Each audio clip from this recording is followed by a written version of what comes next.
Some things should never leave your mouth. Not because they are shameful, not because they are wrong, but because the moment you reveal them, they lose power. The ancient Stoics understood this well.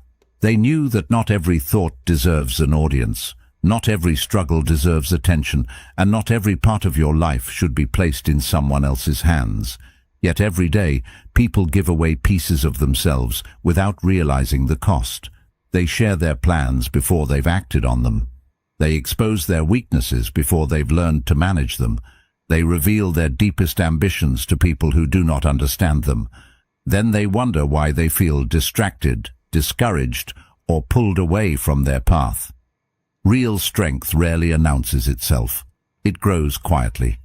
While many people spend their lives explaining themselves, seeking approval, and broadcasting every detail of who they are, the Stoic focuses on something far more important: mastering what can be controlled and protecting what is still becoming. Some of the greatest setbacks in life do not come from failure, bad luck, or opposition. They come from revealing too much, too soon, to the wrong people. The less attached you are to being understood by everyone, the more freedom you gain to become who you are meant to be. Most people never lose their dreams in a dramatic moment. There is no single collapse, no obvious failure, no clear sign that everything has gone wrong. What usually happens is far quieter. An idea enters the mind, full of possibility. It creates energy. It creates movement. For a brief time, that movement feels effortless because the vision is still untouched by reality. Then comes the temptation to talk about it, and that is where many people begin losing what could have changed their lives. Most people never lose their dreams in a dramatic moment. There is no single collapse, no obvious failure, no clear sign that everything has gone wrong. What usually happens is far quieter. An idea enters the mind, full of possibility. It creates energy. It creates movement. For a brief time, that movement feels effortless because the vision is still untouched by reality. Then comes the temptation to talk about it. The temptation feels harmless. In fact, it often feels responsible. Sharing your plans can seem like a form of commitment. It can feel like confidence. It can feel like accountability. Yet many people discover, without fully understanding why, that the moment they begin talking about what they intend to do, something starts to change. The urgency begins to fade. The focus becomes scattered. What started as a personal mission slowly becomes a conversation. Part of the reason this happens is rooted in human psychology. We are shaped by reactions, approval, recognition, and belonging. When someone responds positively to an idea, the mind treats that response as a reward. The problem is that the reward arrives before the work. A person announces a future achievement and receives praise in the present moment. For a short time, that praise creates the emotional experience that should have been earned later through effort. The effect is subtle but powerful. The mind begins to relax when it should be preparing. It begins to celebrate when it should be building. This is not weakness. It is simply human nature. Understanding it allows you to protect yourself from it. The Stoics understood this tendency well. They knew there is a difference between wanting something and becoming the type of person capable of achieving it. One lives in the imagination. The other is forged through action. This is why they placed so much emphasis on discipline rather than desire. Desire is common. Everyone wants something better. Everyone imagines a stronger future. Discipline is what separates a passing thought from a transformed life. It carries an idea through uncertainty, boredom, frustration, and delay. Without it, even the most inspiring vision remains trapped inside the mind, admired but never realized. There is another danger hidden within premature disclosure. Once a goal becomes public, it becomes connected to other people's opinions. Some opinions are supportive, others are skeptical. Many are offered with good intentions. Yet even well-meaning advice can create noise. A simple plan that once felt clear becomes crowded with perspectives. One person says the goal is too ambitious, another says it is too risky. Someone else suggests a completely different direction. Gradually, the original vision becomes harder to hear. Instead of moving forward, energy is spent managing reactions. The focus shifts away from execution and toward explanation. What began as a personal pursuit becomes a negotiation with the expectations of others. Marcus Aurelius captured this mindset perfectly when he wrote, "Waste no more time arguing what a good man should be one. The lesson reaches beyond character alone."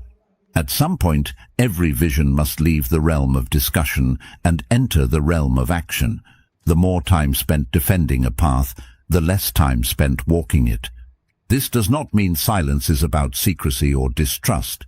It is not about hiding from the world.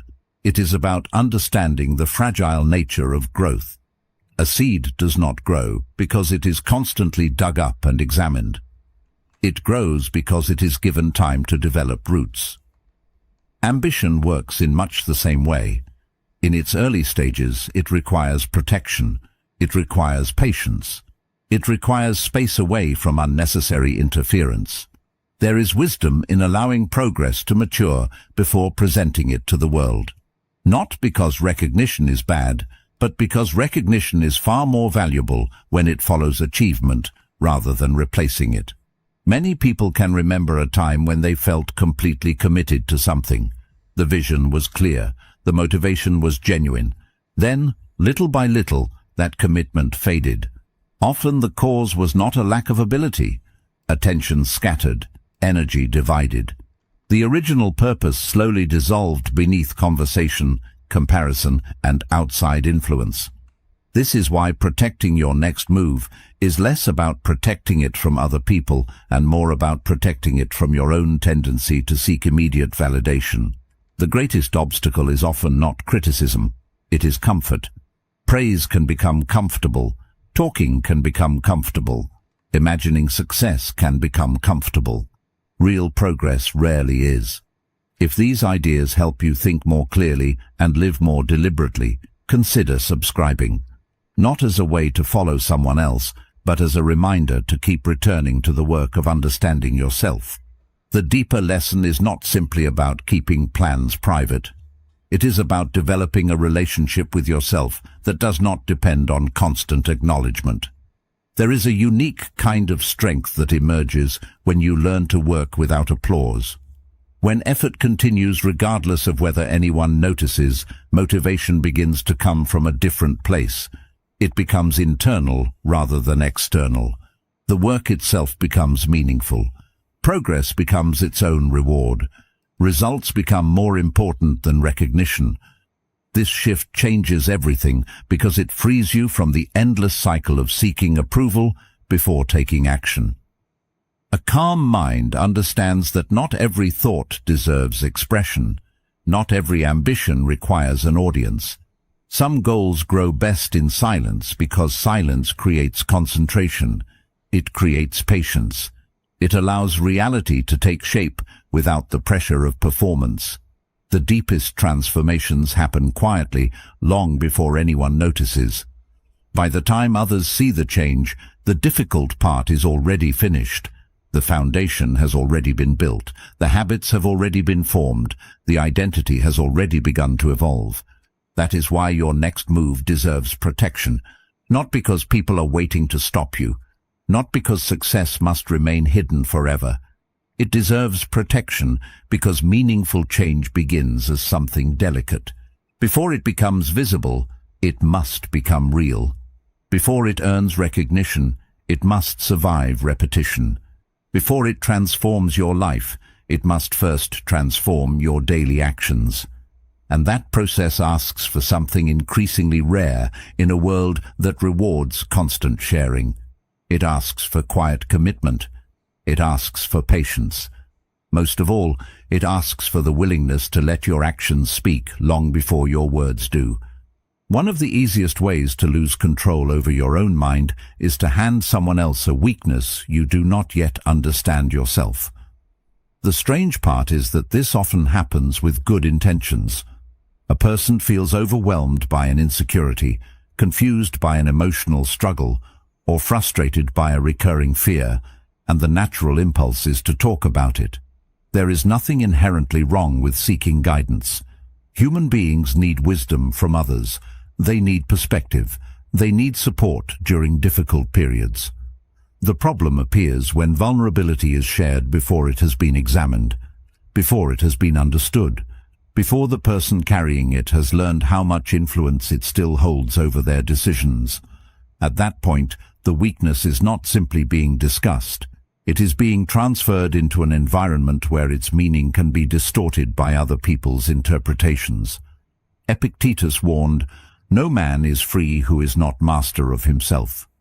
That mastery begins with understanding your own fears before asking others to make sense of them for you. Until a weakness has been faced honestly, it is easy to confuse exposure with growth and confession with understanding.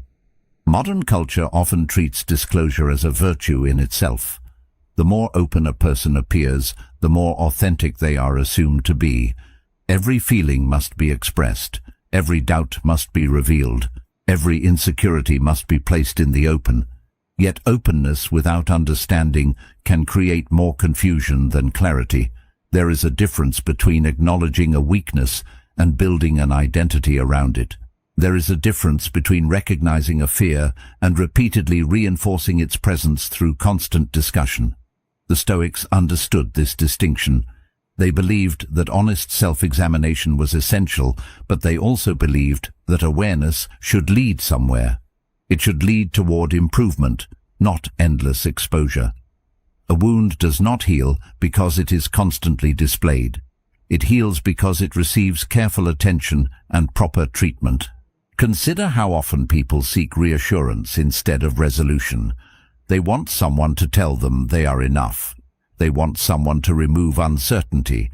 They want another person to ease discomfort that can only be addressed through personal growth. For a brief moment, reassurance feels helpful. It creates relief. It softens anxiety. Yet relief and transformation are not the same thing. One provides comfort. The other creates change. If a weakness still controls your actions, no amount of reassurance from others will permanently solve the problem. The work eventually returns to you. It returns to your habits, your thoughts, your decisions, and your willingness to confront what makes you uncomfortable. This is where emotional discipline becomes so important. Emotional discipline is often misunderstood as emotional suppression, but the two are completely different. Suppression pushes feelings away and pretends they do not exist. Discipline allows feelings to exist without surrendering control to them. One avoids reality, the other faces reality directly. A person practicing discipline does not deny fear. They study it. They observe how it influences behavior. They notice when it appears and what triggers it. Instead of reacting automatically, they create space between emotion and action. That space becomes a source of freedom. It allows wisdom to enter before impulse takes over. As this process continues, something subtle begins to change. The weakness loses its ability to dominate attention, not because it disappears overnight, but because it is no longer treated as an authority. The individual stops organizing their life around avoiding discomfort. They stop making decisions solely to protect an insecurity. The fear may still exist, but it no longer sits at the center of every choice. This shift is powerful because it transforms the relationship between the person and the struggle. Instead of being controlled by it, they begin learning from it. Instead of seeing it as evidence of inadequacy, they see it as an opportunity for development. Another challenge emerges when weaknesses are shared with people who have not earned the responsibility of hearing them. Not everyone interprets vulnerability with wisdom. Some people project their own experiences onto it. Others offer advice that reflects their fears rather than your reality. Even when intentions are good, the result can be misleading. A personal struggle becomes filtered through someone else's worldview. Before long, you may find yourself carrying opinions that were never yours to begin with. The original issue becomes harder to identify because it has been buried beneath layers of external interpretation. There is a quiet strength that develops when you learn to handle certain battles privately. This does not mean isolation. It does not mean refusing help when genuine guidance is needed. It means becoming capable of sitting with discomfort long enough to understand it before seeking outside influence. It means developing trust in your ability to confront challenges without immediately searching for validation. That trust becomes a foundation. It creates stability during uncertainty. It creates confidence during difficulty. Most importantly, it reduces dependence on how others respond to your struggles. Over time, this changes the way you move through the world. You become less concerned with managing perceptions and more focused on managing yourself. The need to explain every insecurity begins to fade. The need for constant reassurance becomes weaker.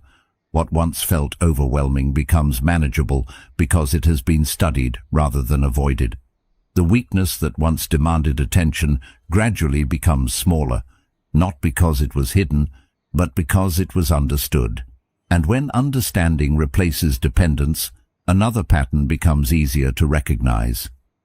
Many of the pressures people experience are not created by circumstances alone. They are created by the subtle ways they hand their sense of stability to things outside themselves, often without realizing it. The Stoics viewed wealth differently from how most people view it today. They understood that money could be useful, but they refused to treat it as proof of worth. To them, wealth was a tool, nothing more. A tool could be used wisely or foolishly. It could help or harm depending on the judgment of the person using it. What mattered was not the possession itself, but the relationship someone developed with it. This distinction is important because many people unknowingly allow money to become part of their identity. They stop seeing it as something they have and begin seeing it as something they are. Once that happens, every gain feels personal and every loss feels like an attack on the self. This attachment creates a subtle form of dependence. When self-worth becomes connected to financial status, peace becomes fragile. A promotion brings confidence. A setback creates anxiety. A successful month creates optimism. A difficult season creates self-doubt. The emotional state rises and falls alongside circumstances that can never be completely controlled. This is exhausting because financial conditions are constantly changing. Markets change, opportunities change, economies change, life changes. Anyone who ties their identity to something so unstable eventually finds themselves living on uncertain ground. Stability becomes difficult because the foundation itself keeps moving. Part of the challenge comes from the way society rewards visible success. People are encouraged to display achievements, announce milestones, and measure progress through external markers. Financial accomplishments often become one of the easiest ways to gain recognition. The problem is that recognition can become addictive. The attention feels good. The approval feels validating. Yet every form of validation creates a hidden dependency when it becomes necessary for confidence. Instead of asking whether a decision aligns with personal values, people begin asking whether it will impress others. Instead of pursuing meaningful goals, they pursue visible ones. The direction of life slowly shifts from internal conviction toward external approval. This influence becomes even more powerful when financial information is shared too freely. The moment people know what you earn, what you own, or what you can afford, they often begin interpreting your choices through that lens. Some may expect more from you. Others may compare themselves to you. A few may quietly resent you. None of these reactions are entirely about money. They are about the stories people create around money. One person sees success and feels inspired. Another sees the same success and feels inadequate. A third sees opportunity. A fourth sees privilege. The number itself remains unchanged, yet the meanings attached to it multiply endlessly. The Stoics encouraged a different approach. They focused on what could be controlled rather than what could be displayed. They understood that a person can possess great wealth and still be deeply dissatisfied. They also understood that someone with modest resources can experience remarkable peace. The difference is not found in the amount, it is found in the relationship. Money can solve practical problems, but it cannot provide wisdom. It can purchase comfort, but it cannot create character. It can offer convenience, but it cannot determine meaning. Confusing these categories often leads people to chase things that were never capable of fulfilling them in the first place. Emotional pain has a unique way of pulling attention outward. The moment conflict enters a relationship, whether it is a friendship, a family bond, or a romantic connection, the mind naturally begins searching for relief.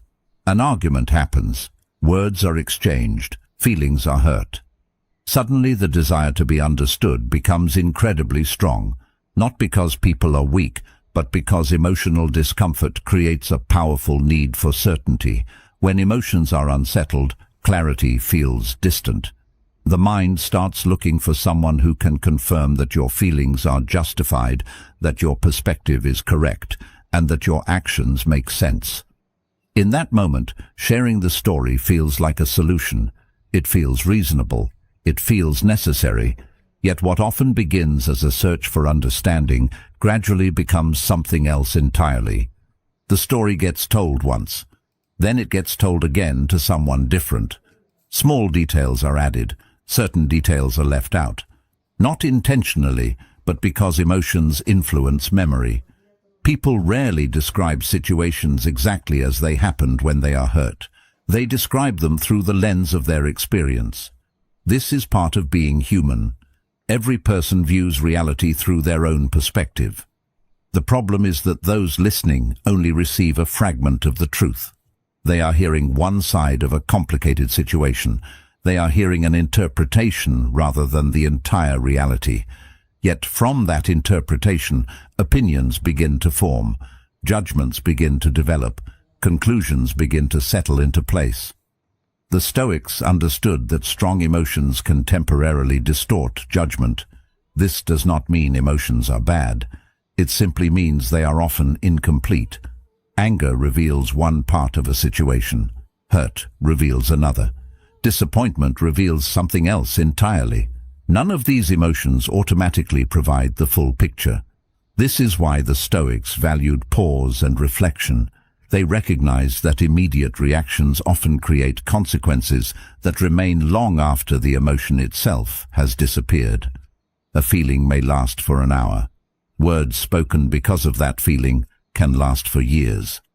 This principle becomes especially important when personal relationships are involved, because relationships operate on trust, and trust is difficult to rebuild once it has been weakened. Many conflicts that could have remained private and manageable become much larger because they are repeatedly discussed with people who were never part of them. Advice begins arriving from every direction. Some people encourage confrontation, others encourage distance. Some tell you to leave, others tell you to stay.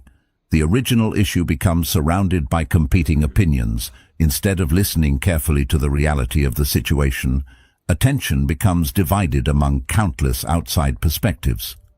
What started as a disagreement between two people gradually becomes a conversation involving many others, each carrying their own biases, experiences, and assumptions. Seneca offered a timeless reminder when he wrote, "We suffer more often in imagination than in reality." The more voices that enter a conflict, the easier it becomes for imagination to overshadow reality. Before long, people are no longer responding to what actually happened. They are responding to interpretations, predictions, and fears layered on top of the original problem. What needed clarity becomes crowded with noise. There is another consequence that receives far less attention. Every time a relationship is defined publicly by its worst moments, those moments begin to overshadow everything else. The kindness is forgotten. The loyalty is forgotten. The years of understanding are forgotten. People remember the conflict because conflict captures attention more easily than stability. Long after a disagreement has been resolved, others may continue seeing the relationship through the lens of the story they were told. Their perception becomes frozen in a moment that no longer represents reality. Meanwhile, the people within the relationship have already moved forward. The emotional wound has healed, but the public impression remains unchanged. This is one reason strong relationships often protect their private struggles. Not because they are hiding something, but because they understand the value of preserving context. They understand that not every disagreement deserves an audience. Some problems require patience rather than publicity. Some tensions require honest conversations rather than public validation. There is wisdom in allowing difficulties to remain within the space where they can actually be resolved. Resolution rarely comes from collecting sympathy. It comes from responsibility. It comes from listening. It comes from confronting uncomfortable truths without turning them into performances. Over time, this approach changes more than individual conflicts. It changes the way relationships are experienced altogether. The need for constant validation becomes weaker. The urge to recruit others into personal disagreements begins to fade. Trust grows because privacy is respected. Accountability grows because responsibility is accepted. Most importantly, identity becomes less connected to moments of conflict and more connected to the quality of one's actions. When that happens, relationships stop being performances for an audience and become what they were always meant to be. Spaces where growth, understanding, and genuine connection can develop away from the noise of public judgment. Many people spend years carrying a version of themselves that no longer exists. They move through life as adults while continuing to see themselves through the lens of experiences that happened decades earlier. A difficult childhood, a broken home, an absent parent, constant conflict, emotional neglect or instability during important years can leave a lasting mark. These experiences matter. They shape perception. They influence expectations. They affect the way a person learns to trust, connect, and respond to challenges. Ignoring those realities serves no purpose. Pretending pain never happened does not create strength. Yet there is an important distinction that often gets overlooked. There is a difference between acknowledging your past and allowing your past to become your identity. One creates understanding, the other creates limitation. The mind naturally returns to familiar stories. It seeks explanations for present struggles, and family history often provides them.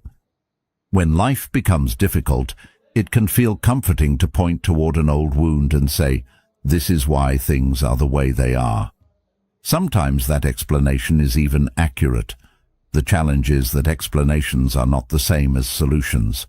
An explanation may help someone understand where a problem began, but it cannot determine where that person goes next. At some point, understanding must be followed by responsibility. Otherwise, the past becomes a permanent residence rather than a place that was visited and learned from. The danger appears when family struggles become the primary lens through which life is interpreted. Every disappointment starts connecting itself to an old wound. Every challenge becomes evidence of a story that has already been accepted as truth. Opportunities are approached with hesitation because previous experiences suggest failure is inevitable. Relationships are approached with suspicion because trust was broken in the past. Growth becomes more difficult because the mind keeps consulting an outdated version of reality. The person is no longer responding to the present moment alone.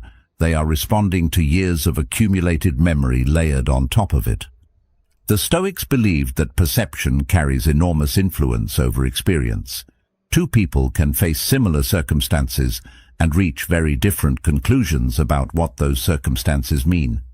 One sees limitation, the other sees a challenge. One sees a reason to stop, the other sees a reason to continue. This does not happen because one person is more fortunate. It happens because interpretation shapes action. Family history is part of a person's story, but it is not the entire story. The moment someone begins treating it as the complete explanation for their life, possibilities start becoming smaller. The future begins shrinking to fit the boundaries of the past. There is something powerful that happens when responsibility gradually replaces identification.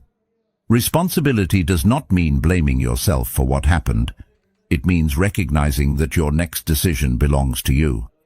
Your next habit belongs to you. Your next response belongs to you. This shift changes the relationship between past and future. Instead of asking how old wounds continue to define life, attention turns toward what can be built despite them. The focus moves away from circumstances that cannot be changed and toward actions that can. This creates momentum because energy is no longer trapped in endless reflection. It begins moving toward construction. As that momentum grows, old experiences start finding their proper place. They remain important, but they stop occupying the center of everything. Pain becomes part of the story rather than the entire story. Difficult memories remain real, but they no longer control every interpretation of reality. The person develops the ability to remember without becoming consumed. They learn from the past without continuously reliving it. This is not denial, it is integration. The experience is acknowledged, understood, and carried forward as wisdom rather than as a burden that must be constantly revisited. There is also a deeper reason why this matters. The way you speak about your past influences how you protect your future. A person who constantly hands their old wounds to others often struggles to protect what they are building next. They become accustomed to defining themselves through what happened rather than through what they are becoming. Yet growth requires a different mindset. It requires understanding that your future deserves the same care and protection as your healing process. Not every dream needs explanation. Not every ambition needs approval. Some things grow stronger when they are allowed to develop quietly. Eventually, a moment arrives when the central question is no longer about where you came from. The question becomes where you are going. That shift changes everything. It does not erase hardship. It does not rewrite history. What it does is place attention where it belongs, on the choices being made today, on the habits being practiced now, on the person being created through daily action. The past may explain part of the journey, but it does not have to determine the destination. And when that realization takes hold, the future becomes something worth protecting, nurturing, and building with intention, rather than something that remains trapped beneath the weight of old stories. There is a reason meaningful transformation often happens far from public attention. The most important changes in a person's life rarely begin with applause, recognition, or visible results. They begin quietly. An idea appears, a possibility emerges, a different future starts taking shape in the mind. At first, it is fragile, not because the vision lacks value, but because it has not yet been tested by reality. Every significant achievement starts this way. Before a business exists, it is a thought. Before a skill is mastered, it is a commitment. Before a person becomes who they hope to be, they first carry that version of themselves internally, long before anyone else can see it. This stage is delicate because potential is easy to imagine but difficult to sustain. Many people mistake the excitement of possibility for the discipline required to make it real. The temptation to share these visions often arrives very early. A new goal creates enthusiasm, and enthusiasm naturally seeks expression. People want to talk about what they are building. They want others to understand the direction they are moving. They want encouragement. They want support. There is nothing inherently wrong with this desire. Human beings are social by nature. The challenge is that encouragement can sometimes arrive before commitment has been fully developed. Recognition appears before repetition. Validation arrives before sacrifice. The result is subtle but important. Energy that should have been invested into action gets partially redirected into conversation. The focus shifts from building something to explaining something. This is one reason the strongest builders often appear quieter than expected. They are not hiding their ambitions. They are protecting their attention. They understand that focus is limited. Every hour spent defending a vision is an hour not spent strengthening it. Every unnecessary debate drains energy that could have been directed toward execution. This does not mean all feedback is harmful. Valuable advice can accelerate growth. Constructive criticism can reveal blind spots. The issue is not feedback itself. The issue is timing. When a vision is still developing, it requires more work than discussion. It requires more practice than praise. It requires more patience than publicity. The Stoics understood this relationship between intention and action. They believed that character is built through repeated behavior, not through declarations of future greatness. A person does not become disciplined by talking about discipline. A person becomes disciplined through daily choices that reinforce it. The same principle applies to every meaningful goal. Long-term visions are not achieved in dramatic moments. They are achieved through ordinary actions repeated consistently over time. This reality is often less exciting than people hope, which is why many become distracted by the idea of success rather than the process that creates it. There is a common pattern that appears whenever someone becomes overly attached to announcing their ambitions. The vision starts receiving attention before it has received enough effort. People hear about the goal and respond positively. They express admiration. They acknowledge the courage involved. For a moment, it feels rewarding. Yet that reward can create an illusion of progress. The mind experiences satisfaction without having earned it. The emotional benefit arrives before the practical result. This creates a dangerous imbalance, because motivation becomes linked to recognition instead of action. When recognition fades, motivation often fades with it. There is also a deeper reason why protecting long-term goals matters. The moment a vision becomes public, it becomes exposed to countless opinions. Some opinions are useful, many are not. People evaluate your goals through the lens of their own experiences, fears, and limitations. Someone who abandoned their ambitions may see yours as unrealistic. Someone who fears uncertainty may encourage caution. Someone who has never attempted something difficult may underestimate what is possible. None of these perspectives necessarily reflect reality, yet they can still influence thinking if repeated often enough. Gradually, the original vision becomes harder to hear beneath the noise. This is why clarity requires protection, not because the world is filled with enemies, but because distraction is everywhere. Attention is constantly being pulled in different directions. The ability to remain focused on a meaningful objective becomes increasingly valuable. Every unnecessary argument, every explanation, every attempt to gain approval creates another opportunity for focus to weaken. A person can spend so much time talking about a future they want that they forget to build it. The vision becomes a conversation instead of a commitment. As this understanding deepens, something changes. The need to be understood begins losing its urgency. The need to prove yourself begins fading. Instead of seeking validation through promises, confidence starts growing through evidence. Each completed task strengthens belief. Each repeated action reinforces identity. Progress becomes tangible because it exists in reality rather than in imagination. There is a quiet satisfaction in this process. It does not depend on attention. It does not require recognition. It comes from knowing that effort is being directed towards something meaningful. Eventually, long-term goals stop feeling like distant dreams and start becoming lived experiences. Not because they were announced loudly, but because they were developed patiently. Not because they received constant praise, but because they survived periods of uncertainty. This is the power of disciplined focus. It transforms possibilities into realities through consistent action. Aristotle understood this principle when he observed, "We are what we repeatedly do."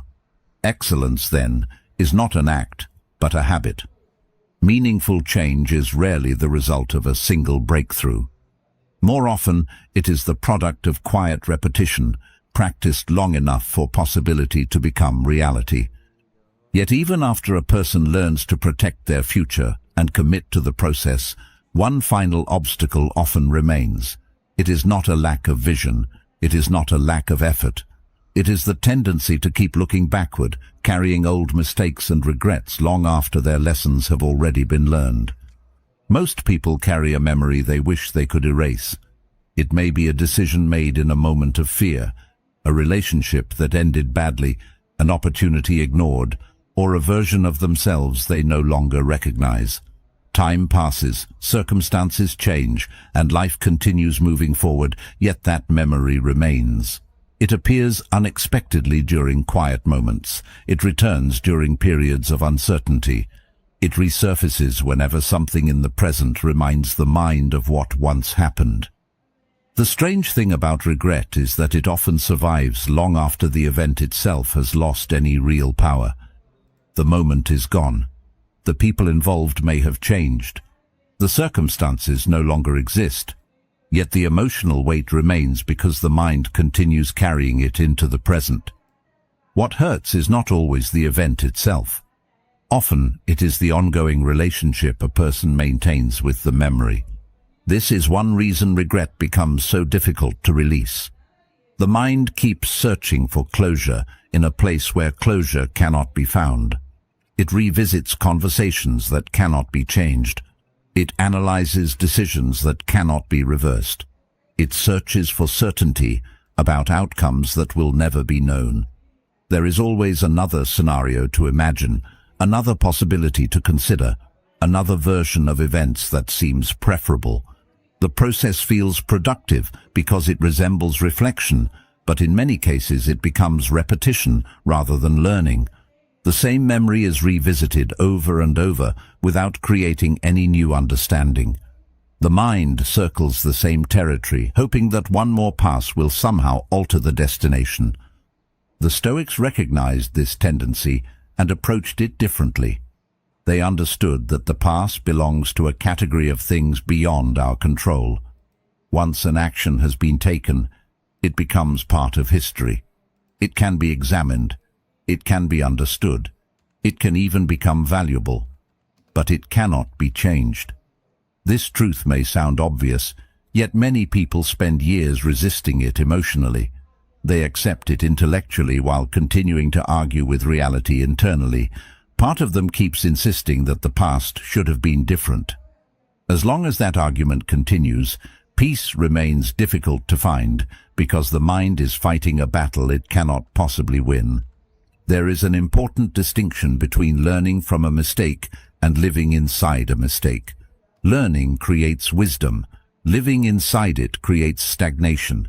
A person who learns from regret extracts the lesson and carries it forward. A person who lives inside regret keeps carrying the pain while forgetting to carry the lesson. The mistake becomes part of their identity rather than part of their education. Instead of saying, "I made a poor decision," they begin believing, "I am the kind of person who ruins things." This shift is subtle but powerful because identity influences behavior. When people define themselves through their worst moments, they unconsciously limit what they believe is possible for their future. This is why the stories people tell themselves matter so much. Every regret eventually becomes part of a narrative. The question is whether that narrative supports growth or prevents it. One person sees a failure and concludes that they are incapable. Another sees the same type of failure and concludes that they have learned something valuable. The event may be similar, but the interpretation creates dramatically different outcomes. The Stoics believed that events themselves do not determine our experience as much as the judgments we attach to them. This principle becomes especially important when dealing with regret, because regret often survives not because of what happened, but because of the meaning assigned to what happened. As understanding deepens, the purpose of regret becomes clearer. Regret exists to teach, not to imprison. It draws attention to a decision, a pattern, or a blind spot that requires examination. Once that lesson has been learned, its primary function is complete. Continuing to carry the emotional burden long after the lesson has been absorbed serves little purpose. Yet many people struggle with this because they believe letting go means minimizing the significance of what occurred. In reality, the opposite is true. Letting go often demonstrates that the lesson was fully understood. The experience has been integrated. The wisdom remains, even though the suffering no longer needs to. There is also a quiet form of self-respect involved in releasing old mistakes. It requires acknowledging that growth has occurred. It requires accepting that the person who made that decision may no longer exist in the same form. Experience changes people. Knowledge changes people. Time changes people. Holding yourself permanently accountable to a past version of yourself ignores the reality of development. The goal is not to excuse poor choices. The goal is to recognize that a human being is not frozen in a single moment. People evolve, they learn, they adapt, they become different through the very experiences they once regretted. Eventually, a realization begins to emerge. Every moment spent attempting to rewrite yesterday is a moment unavailable for building tomorrow. Attention is limited. Energy is limited. Life itself is limited. When too much of it is invested in reliving old mistakes, there is less available for creating something meaningful in the present. The future deserves more attention than the memory of a completed chapter, not because the past should be forgotten, but because its role has already been fulfilled. The lesson has been delivered. The experience has spoken. What remains is the responsibility to move forward, carrying wisdom instead of weight, clarity instead of guilt, and purpose instead of punishment. The past may have shaped part of the journey, but it does not deserve the authority to decide where the journey goes next. The strongest people are not the ones who tell the world everything. They are the ones who know what to protect, what to let go of, and what to build quietly. Your plans, your struggles, your past, your future. None of them need the approval of strangers to become meaningful. They need patience. They need discipline. They need your consistent attention. If there is one thing to remember, let it be this. Your life changes the moment you stop seeking validation and start seeking mastery. Protect your peace, guard your focus, and keep becoming the person your past could never imagine.